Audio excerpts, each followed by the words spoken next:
ಖಾಲಿ ಹೊಟ್ಟೆಗೆ ಒಂದು ಲೋಟ ಜೀರಿಗೆ ನೀರು ಕುಡಿದ್ರೆ ಇಷ್ಟೆಲ್ಲ ಲಾಭಗಳಿದೆಯಾ?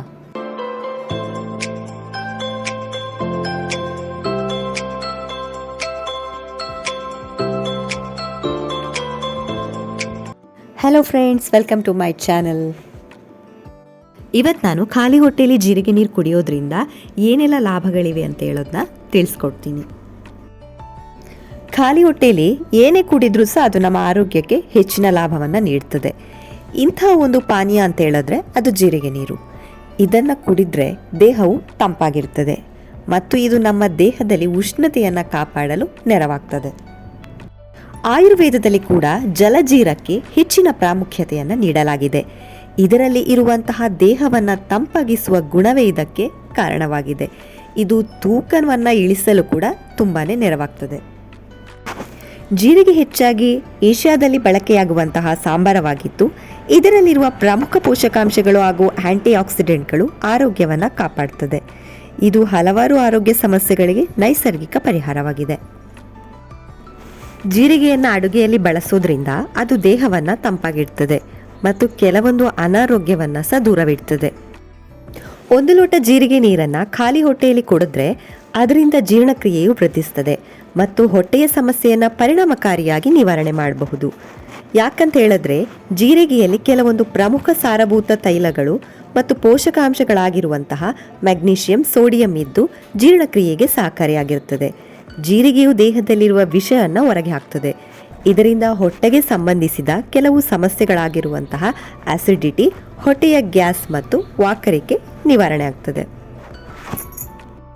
ಕಬ್ಬಿಣಾಂಶ ಮತ್ತು ಆಹಾರದ ನಾರಿನಾಂಶವನ್ನು ಹೊಂದಿರುವಂತಹ ಜೀರಿಗೆಯು ಜೀರ್ಣಕ್ರಿಯೆ ವ್ಯವಸ್ಥೆಯನ್ನು ಆರೋಗ್ಯವಾಗಿಡುವುದರ ಜೊತೆಗೆ ಪ್ರತಿರೋಧಕ ಶಕ್ತಿಯನ್ನು ವೃದ್ಧಿಸುತ್ತದೆ.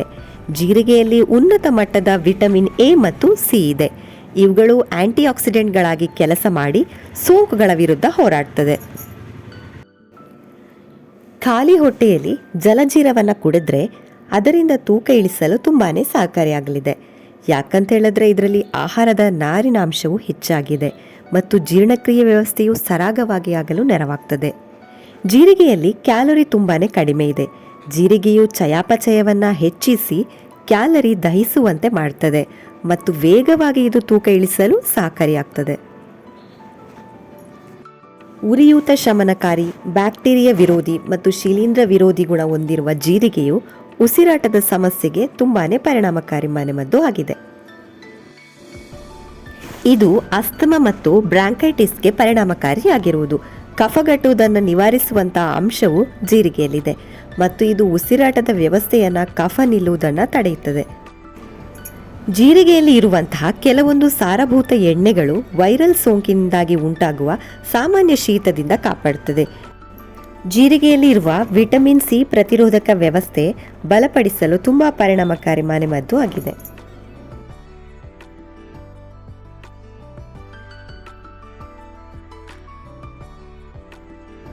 ಒಂದು ಚಿಕ್ಕ ಚಮಚ ಜೀರಿಗೆ ಬೀಜವನ್ನು ತೊಳೆದು ಬಿಟ್ಟು ರಾತ್ರಿ ಇಡೀ 1 ಗ್ಲಾಸ್ ನೀರಿನಲ್ಲಿ ನೆನೆಸಿಡಬೇಕು.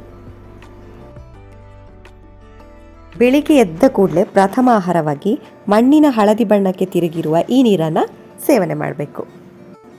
ಇನ್ನು ಈ ಋತುಸ್ರಾವದ ದಿನ ಮುಂದೂಡ್ತಾ ಇದ್ದರೆ, ಅನಿಯಮಿತವಾಗಿದ್ದರೆ ಜೀರಿಗೆ ನೀರಿನ ಬಳಕೆ ಮಾಡೋದ್ರಿಂದ ಅನುಕೂಲ ಆಗುತ್ತೆ. ಜೀರಿಗೆಯಲ್ಲಿ ಕಬ್ಬಿಣಾಂಶ ಹೇರಳವಾಗಿರೋದ್ರಿಂದ ಗರ್ಭಿಣಿ ಮತ್ತು ಬಾಣಂತಿಯರಿಗೆ ಜೀರಿಗೆ ನೀರು ಆರೋಗ್ಯಕರ ಪಾನೀಯವಾಗಿದೆ. ಇದು ತಾಯಿಯ ಎದೆಹಾಲು ವೃದ್ಧಿಗೂ ಸಹಾಯ ಮಾಡ್ತದೆ. ಮಗುವಿಗೆ ಅಗತ್ಯವಿರುವ ಎಲ್ಲ ಪೋಷಕಾಂಶಗಳನ್ನು ರವಾನಿಸಲು ಇದು ಸಹಾಯ ಮಾಡ್ತದೆ. ಈ ಜೀರಿಗೆ ನೀರಲ್ಲಿ ಕ್ಯಾಲ್ಸಿಯಂ, ಪೊಟ್ಯಾಷಿಯಂ, ಮ್ಯಾಂಗನೀಸ್ ಮತ್ತು ಸೆಲೆನಿಯಂನಂತಹ ಖನಿಜಗಳು ಸಮೃದ್ಧವಾಗಿವೆ. ಇದು ಚರ್ಮದ ಕಾಂತಿ ಹೆಚ್ಚಾಗಲು ಸಹಾಯ ಮಾಡ್ತದೆ.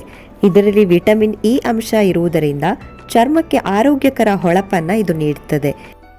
ಜೀರಿಗೆಯಲ್ಲಿ ಬ್ಯಾಕ್ಟೀರಿಯಾ ವಿರೋಧಿ ಗುಣಗಳಿವೆ. ಮುಖದ ಮೇಲೆ ಮೊಡವೆಗಳನ್ನು ಉಂಟು ಮಾಡುವ ಬ್ಯಾಕ್ಟೀರಿಯಾದ ವಿರುದ್ಧ ಜೀರಿಗೆಯಲ್ಲಿನ ಅಂಶ ಹೋರಾಡ್ತದೆ. ಕೆಲವರಿಗೆ ಮೈಯಲ್ಲಿ ನೀರು ತುಂಬಿಕೊಳ್ಳುವ ಅನುಭವವಾಗ್ತದೆ. ಯಾರು ತಮ್ಮ ಆಹಾರ ಪದ್ಧತಿಯಲ್ಲಿ ಹೆಚ್ಚು ಉಪ್ಪಿನಾಂಶ ಬಳಸ್ತಾರೆ ಅಂಥವರಿಗೆ ಈ ರೀತಿ ಆಗ್ತದೆ. ಕೆಲವರು ಕಡಿಮೆ ನೀರು ಕುಡಿತಾರೆ, ಅವರಿಗೂ ಸಹ ಈ ರೀತಿ ಆಗ್ತದೆ.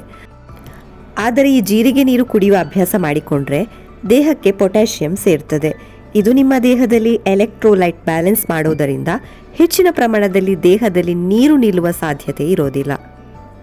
ಒಂದು ವೇಳೆ ನಿಮ್ಮಲ್ಲಿ ಕಬ್ಬಿಣದ ಅಂಶದ ಕೊರತೆ ಇದ್ದರೆ ನಿಮ್ಮ ಆಹಾರ ಪದ್ಧತಿಯಲ್ಲಿ ಜೀರಿಗೆಯನ್ನು ಸೇರಿಸಿ ಸೇವನೆ ಮಾಡಬಹುದು. ಆಗಾಗ ಜೀರಾ ವಾಟರ್ ಕುಡಿಯೋದ್ರಿಂದ ನಿಮ್ಮ ರಕ್ತದಲ್ಲಿ ಕಬ್ಬಿಣದ ಅಂಶದ ಕೊರತೆ ಮಾಯವಾಗ್ತದೆ. ಹೆಚ್ಚು ಸುಸ್ತು ಮತ್ತು ಆಯಾಸ ದೂರವಾಗ್ತದೆ.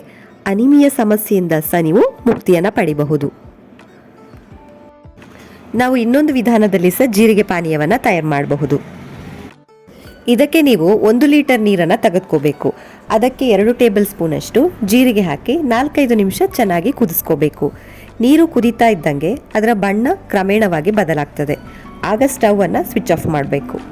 ಸ್ವಲ್ಪ ಹೊತ್ತು ತಣ್ಣಗೆ ಮಾಡಿ ನಂತರ ಸೋಸ್ಕೊಂಡು ಒಂದು ಬಾಟಲ್ನಲ್ಲಿ ಹಾಕಿ ಇಡೀ ದಿನ ಸ್ವಲ್ಪ ಸ್ವಲ್ಪ ಕುಡಿದ್ರೆ ಆಯಿತು. ಆದರೆ ಇದನ್ನು ಹೆಚ್ಚು ತಣ್ಣಗೆ ಅಥವಾ ಹೆಚ್ಚು ಬಿಸಿ ಮಾಡಿಕೊಂಡು ಕುಡಿಬಾರದು. ನನ್ನ ಈ ವಿಡಿಯೋ ನಿಮಗೆ ಇಷ್ಟ ಆದರೆ ಪ್ಲೀಸ್ ಲೈಕ್ ಮಾಡಿ, ಶೇರ್ ಮಾಡಿ, ಕಮೆಂಟ್ ಮಾಡಿ, ಹಾಗೆಯೇ ಸಬ್ಸ್ಕ್ರೈಬ್ ಮಾಡಿ. Thank you.